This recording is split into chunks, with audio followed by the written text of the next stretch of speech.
Selamat malam Bapak Ibu dan saudara-saudara. Selamat berjumpa kembali di dalam tajuk renungan malam GKP Cimahi. Saya Pendeta Aam, senang sekali dapat kembali menjumpai Bapak Ibu, Saudara. Saya selalu berharap Bapak Ibu selalu dalam keadaan baik, sehat, dan tentunya semangat ya. Bapak Ibu dan saudara-saudara, hari ini kita memasuki hari ke-24 di bulan September tahun 2020. Puji Tuhan, kita sudah dituntun oleh Tuhan sedemikian jauh melewati masa-masa krisis dan kritis, pandemi yang disebabkan oleh virus corona. Tapi kita bersyukur dalam segala keterbatasan kita tetap bisa ada sebagaimana kita ada saat ini. Nah, saudara-saudara, tajuk renungan malam hari ini bertemakan Bila Tuhan Tujuan Hidupku. Dan bacaan Alkitabnya nanti dari kitab Perjanjian Baru, surat Rasul Paulus kepada jemaat di Filipi pasal yang pertama ayat 21 sampai dengan ayat yang ke-26. Saudara-saudara, mari sebelum kita bersama-sama masuk di dalam pembacaan Alkitab dan perenungannya, kita akan mempersiapkan diri di dalam doa.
Mari kita berdoa. Ya Tuhan, Engkau maha baik bagi kami. Kebaikan Tuhan begitu sempurna. Kami merasakan kebaikan-Mu di dalam tuntunan seluruh langkah-langkah kehidupan kami. Sehingga di dalam kehidupan yang dinamis, kehidupan yang banyak memperhadapkan kami kepada berbagai tantangan, pergumulan, bahkan kami harus berjuang. Kadang kami kecewa, bahkan sampai putus asa. Tapi Tuhan selalu menopang kami, mengembalikan kami ke dalam kehidupan yang berpengharapan. Terima kasih, kami sebagai jemaat Tuhan, kami sebagai keluarga-keluarga yang diinginkan Tuhan. Tuhan lindungi, Tuhan sertai, Tuhan berkati. Sehingga malam ini melalui tajuk renungan malam, kami boleh ada sebagaimana kami ada. Tuhan ingin kami menghususkan diri melalui tajuk renungan malam, berjumpa dengan Tuhan. Kami rindu Tuhan hadir di dalam persekutuan keluarga kami. Berfirmanlah kepada kami, karena kami percaya firman Tuhan adalah penerang, firman Tuhan pelita bagi kaki kami dan suluh bagi langkah kami. Berilah kepada kami hati yang tulus dan telinga yang mendengar untuk menyambut firman Tuhan. Teristimewa hamba-Mu Tuhan yang akan memberitakan firman-Mu. Kiranya Tuhan kuduskan pikiran, ucapan, mulut dan bibirnya, agar sungguh-sungguh berkenan di hadapan Tuhan, dan dapat menjadi alat Tuhan berbicara kepada kami semua. Tuhan, kami memohon di dalam nama Tuhan Yesus, Tuhan dan Juru Selamat kami. Amin. Bapak, Ibu, dan saudara-saudara, mari kita bersama-sama membuka Alkitab kita, surat Filipi pasal 1 ayat 21 sampai dengan ayat yang ke-26. Demikian penuturan surat Filipi. Karena bagiku hidup adalah Kristus dan mati adalah keuntungan. Tetapi jika aku harus hidup di dunia ini, itu berarti bagiku bekerja memberi buah. Jadi mana yang harus kupilih? Aku tidak tahu. Aku didesak dari dua pihak. Aku ingin pergi dan diam bersama-sama dengan Kristus. Itu memang jauh lebih baik. Tetapi lebih perlu untuk tinggal di dunia ini karena kamu. Dan dalam keyakinan ini taulah aku akan tinggal dan akan bersama-sama lagi dengan kamu sekalian, supaya kamu makin maju dan bersukacita dalam iman, sehingga kemegahanmu dalam Kristus Yesus makin bertambah karena aku, apabila aku kembali kepadamu. Demikian pembacaan Alkitab. Berbahagialah kita yang mendengar firman Tuhan serta memberlakukan di dalam hidupnya. Bapak, Ibu, dan saudara-saudara, bila Tuhan tujuanku. Bapak, Ibu, saudara, di dalam kebaktian minggu, kita telah sama-sama belajar tentang bagaimana pentingnya bersyukur di dalam segala keadaan yang kita alami dan kita rasakan.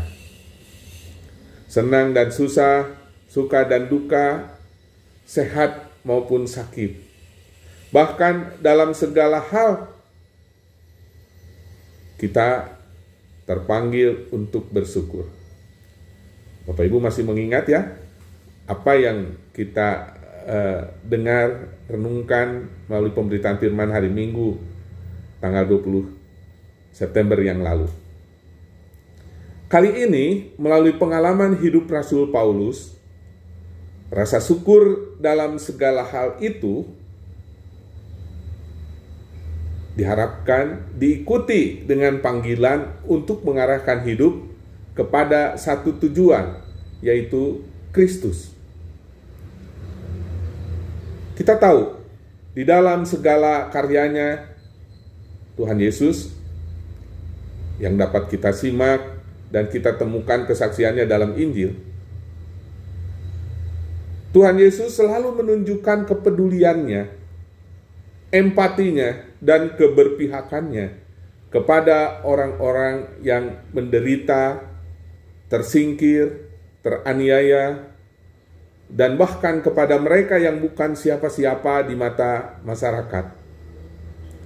Lewat karyanya, Tuhan Yesus memulihkan keadaan dan memanusiakan kembali orang-orang yang mengalami perjumpaan dengan dirinya.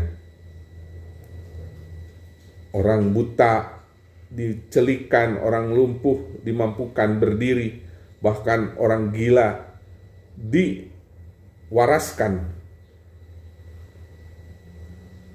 Selain itu, dengan ketegasannya, Tuhan Yesus menyatakan kebenaran dan menegakkan keadilan, serta membawa pembaruan atau transformasi di tengah-tengah kehidupan pada zamannya. Hal-hal inilah, saudara-saudara, yang harus kita hidupi dan jalani dalam rangka menjadikan Kristus sebagai tujuan hidup. Rasa syukur yang menjadi alas dan dasar melakukan segala sesuatu di dalam nama Tuhan Yesus seharusnya juga menjadi dasar bagi kita untuk melakukan karya-karya, perbuatan-perbuatan nyata lainnya yang mendatangkan kebaikan bagi orang lain, bagi sesama. Bagaimana Bapak, Ibu, Saudara, itu dapat kita laksanakan? Mari saat ini kita belajar lebih jauh kepada Rasul Paulus melalui pemberitaannya kepada jemaat di Filipi melalui suratnya. Filipi pasal 1 lengkapnya mulai ayat 12 sampai 30. Tapi kita tadi sudah membaca mulai ayat 21 sampai dengan ayat yang ke-26. Yang kita payungi dengan tema tadi, bila Tuhan tujuan hidupku. Bapak Ibu Saudara, Rasul Paulus menulis surat kepada jemaat di Filipi saat ia berada dalam penjara. Dan tentunya kita tahu, berada di dalam penjara, situasi dan keadaannya tidak senyaman seperti kita hidup merdeka. Dan pasti itu pun tidak mengenakan. Meskipun demikian, Rasul Paulus tadi menyampaikan kepada jemaatnya tetap menunjukkan adanya sukacita di dalam dirinya. Di dalam ayat 18 ia mengatakan, dan aku akan tetap bersukacita. Bahkan di ayat 21 dia katakan, karena bagiku hidup adalah Kristus. Hal itu sekali lagi disampaikan oleh Rasul Paulus kepada jemaat di Filipi melalui suratnya. Bagaimana Bapak Ibu Saudara kita dapat memahami perkataan Paulus tadi yang mengatakan, dan aku akan tetap bersukacita karena bagiku hidup adalah Kristus.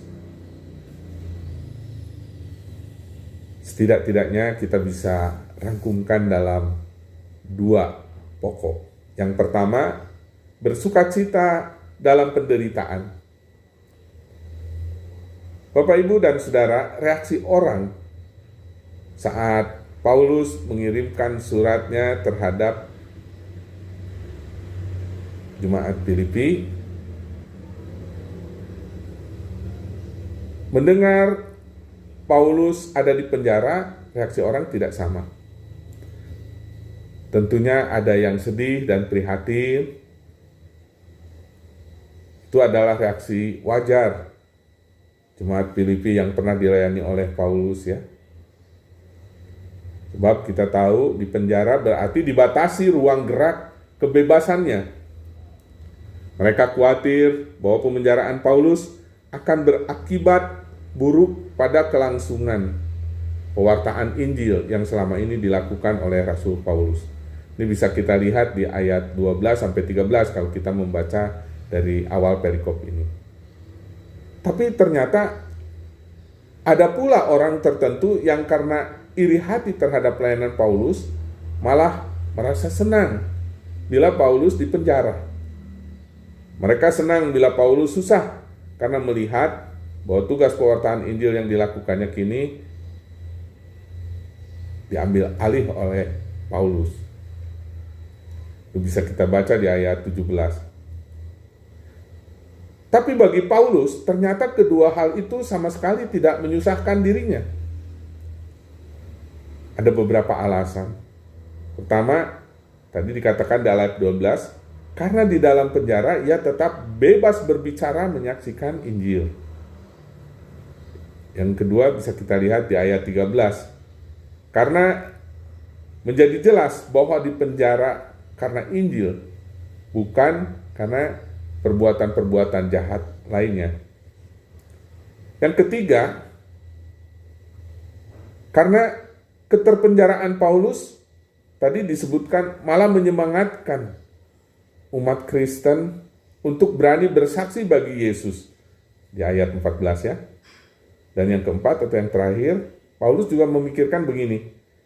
Karena pewartaan Injil bahkan yang dilakukan oleh beberapa orang tertentu dengan motivasi salah pun, kata Paulus, tetap berkuasa untuk mewujudkan karya keselamatan Kristus.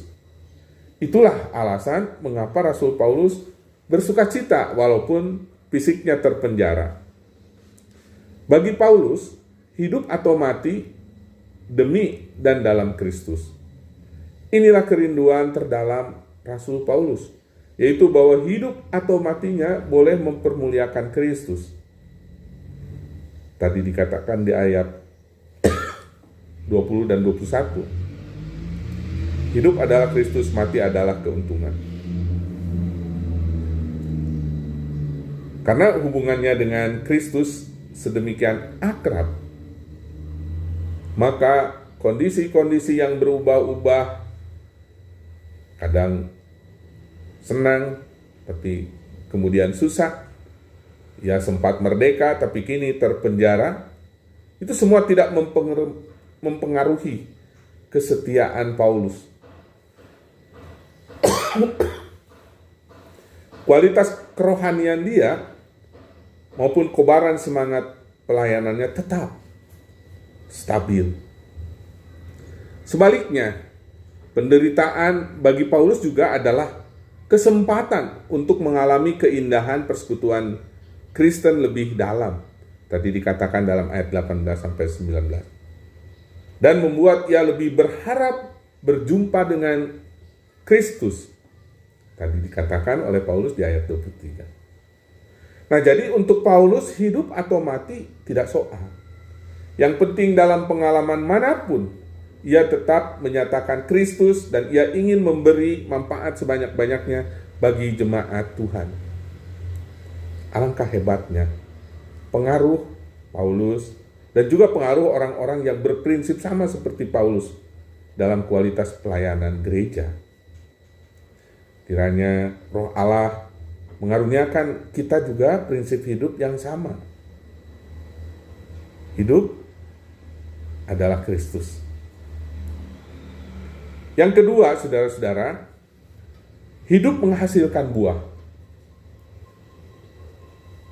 Apa sebabnya Paulus dapat optimis bahkan bersukacita di tengah penderitaannya, khususnya pemenjaraan yang menimpa dirinya pada waktu itu? Bukankah ada kemungkinan ia akan dieksekusi oleh karena tetap berpegang teguh pada Injil? Paulus sekali lagi tidak mengkhawatirkan mengenai keselamatan dirinya. Dia percaya bahwa kesudahan semua penderitaan dan penjara itu adalah keselamatan dirinya. Entah keselamatan dalam arti dibebaskan dari pemenjaraan fisik, maupun keselamatan surgawi yang dia yakini sudah dijanjikan oleh Tuhan. Dia katakan di ayat 19. Dirinya adalah pemberian dan milik Kristus. Itulah keyakinan Paulus. Karena itu untuk dia saja, untuk Kristus saja, untuk Tuhan saja, hidup atau matinya. Dan Paulus ingin mengabadikan seluruh hidupnya kepada Tuhan. Nah, yang Paulus khawatirkan ialah bagaimana hidup tetap dapat mempermuliakan Tuhan, baik ketika ia ada di dalam penjara maupun pada masa mendatang, entah dalam keadaan apapun dia, bahkan sampai pada saat kematiannya. Bagi Paulus persoalannya bukan mati atau hidup, sekali lagi, asalkan kedua-duanya memuliakan Tuhan, itu yang penting. Tadi digambarkan oleh Paulus, di satu sisi memang kematian akan menyelesaikan perkara penderitaan dan kesusahan di dunia ini. Kematian berarti baginya permulaan dari menikmati secara penuh persekutuan keselamatan yang telah Tuhan Yesus kerjakan melalui penebusannya, keselamatan. Namun di sisi lainnya, Paulus melihat kebutuhan dan sekaligus panggilan Tuhan untuk tetap berkarya di dalam dunia ini, termasuk di tengah-tengah jemaat Filipi. Paulus melihat kebutuhan konkret jemaat Filipi waktu itu dan pelayanan mereka. Oleh sebab itu Paulus memutuskan tadi untuk taat pada kehendak Allah, yaitu tinggal di dalam dunia ini untuk hidup menghasilkan buah di tengah-tengah jemaat-jemaat yang pernah diinjilinya. Jadi kematian sekali lagi bukan pelarian bagi Paulus. Selama ia hidup, ia harus memberi buah. menjadi berkat bagi orang-orang yang kepadanya Tuhan pertemukan. Kalau tiba waktunya kematian menjemput, Paulus tahu ia akan ke sorga mulia. Namun sekarang selagi ia hidup berarti bekerja dan melayani Tuhan. Itulah pengajaran dari Paulus yang nyata di dalam langkah-langkah kehidupannya. Itu pula Bapak Ibu yang seyogyanya menjadi spirit kita ketika kita mengaku sebagai orang Kristen, pengikut Kristus. Pengikut Kristus tujuan hidupnya adalah Tuhan, adalah Kristus. Bila Tuhan tujuan hidupku, maka bagi kita situasi, kondisi, apapun, mudah atau sulit, menyenangkan atau menyusahkan, tetap tidak mempengaruhi panggilan hidup kita untuk berbuat.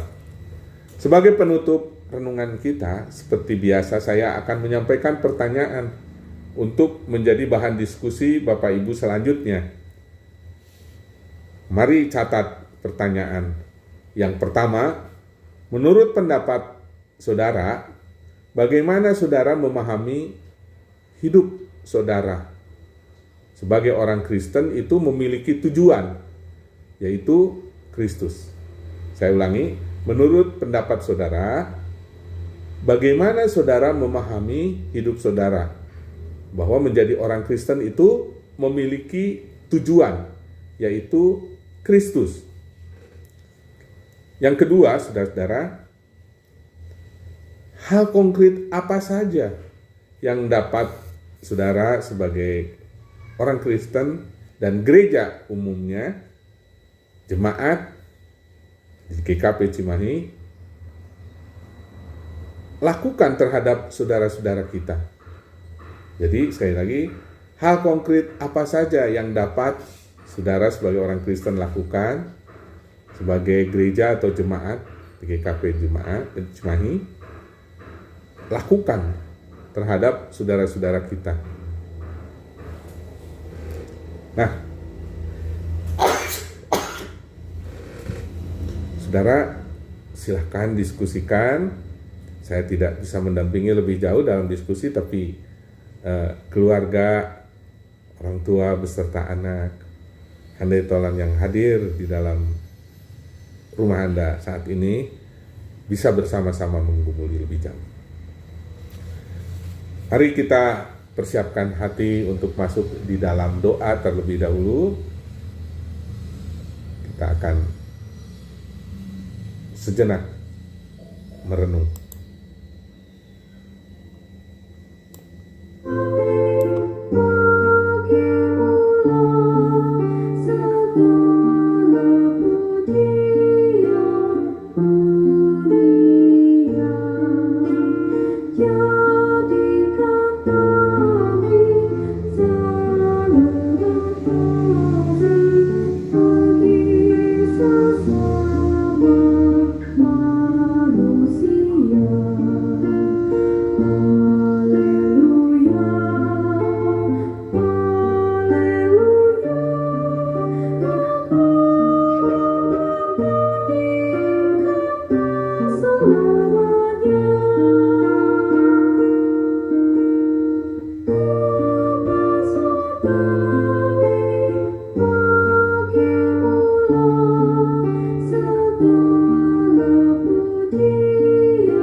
Mari kita berdoa. Bapa Sorgawi, bagimulah segala pujian dunia. Jadikan kami saluran kasih bagi sesama manusia. Itulah ungkapan pujian yang ingin kami nyatakan dalam hidup kami. Kami tahu panggilan seperti itu tidak mudah untuk dilakukan. Karena itu tolonglah ya Tuhan, kami sekalian untuk memiliki prinsip pemikiran seperti Rasul Paulus. Hidup adalah Kristus, mati adalah keuntungan. Tujuan-tujuan kami adalah hanya Tuhan. Terima kasih untuk firman Tuhan. Dan saat ini sebelum kami beranjak ke tempat pembaringan kami untuk beristirahat malam, perkenankan kami juga tetap menengadah memohon pertolongan Tuhan. Kami mengingat gereja Tuhan di seluruh muka bumi, kiranya oleh Tuhan diberkati agar di masa-masa sulit, di masa pandemi yang disebabkan oleh virus corona, gerejamu tidak kehilangan hikmat, kehilangan akal untuk berbuat. Terlebih di saat-saat begitu banyak kesulitan akibat masa pandemi ini, bukan hanya krisis kesehatan, tapi juga kesulitan di bidang ekonomi, di bidang sosial, pendidikan, dan lain-lainnya. Tuhan, sesederhana apapun, kiranya gerejamu bisa menjadi berkat. Secara khusus kami mendoakan GKP Jemaat Cimahi, di mana kami menjadi bagiannya. Kami ingin berdoa bagi seluruh anak-anak Tuhan yang memberi diri, majelis jemaat, komisi-komisi, pengurus wilayah, dan panitia-panitia yang ada, bahkan seluruh anggota jemaat. Ya Tuhan, marilah Tuhan baharui, Tuhan berikan semangat kepada kami, berikan pengharapan, agar sesederhana apapun GKP Jemaat Cimahi dapat berbuat sesuatu, bukan hanya bagi dirinya, tapi bagi sesamanya. Jauhkan dari kami hanya berorientasi untuk melindungi diri semata, tapi kami juga bisa berupaya menolong sesama kami yang lemah.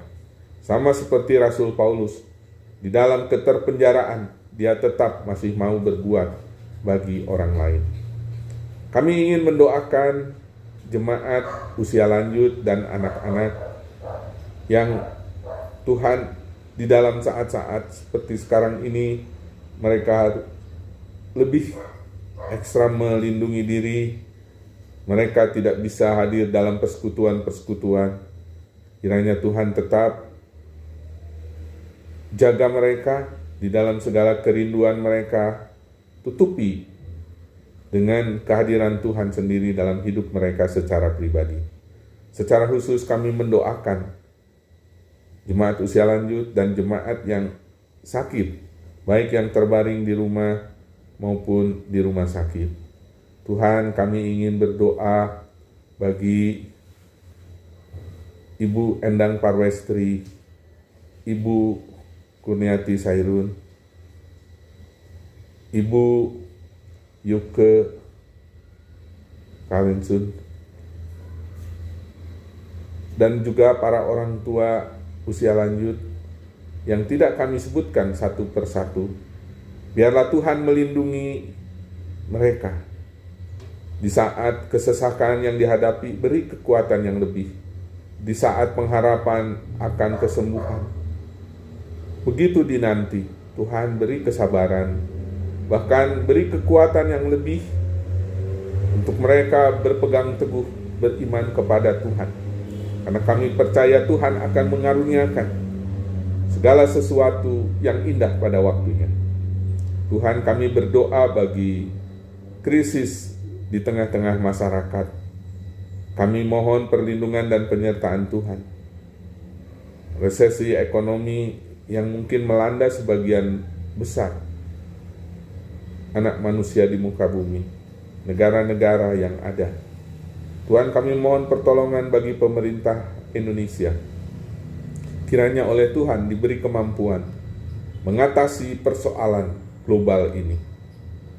Berikan jalan keluar, karuniai hikmat dan akal budi, agar para pemimpin kami dari yang di pusat sampai di desa-desa sungguh oleh Tuhan dikaruniai kemampuan, bahkan kehendak Tuhan sajalah yang boleh nyata melalui karya-karya mereka. Akhirnya ingin kami bawa seru doa kami ke hadapan Tuhan, hanya di dalam nama Tuhan Yesus, Tuhan dan Juru Selamat kami. Amin. Selamat malam, selamat beristirahat, selamat menanti anugerah Tuhan yang akan Tuhan karuniakan kepada kita semua yang selalu berharap kepadanya.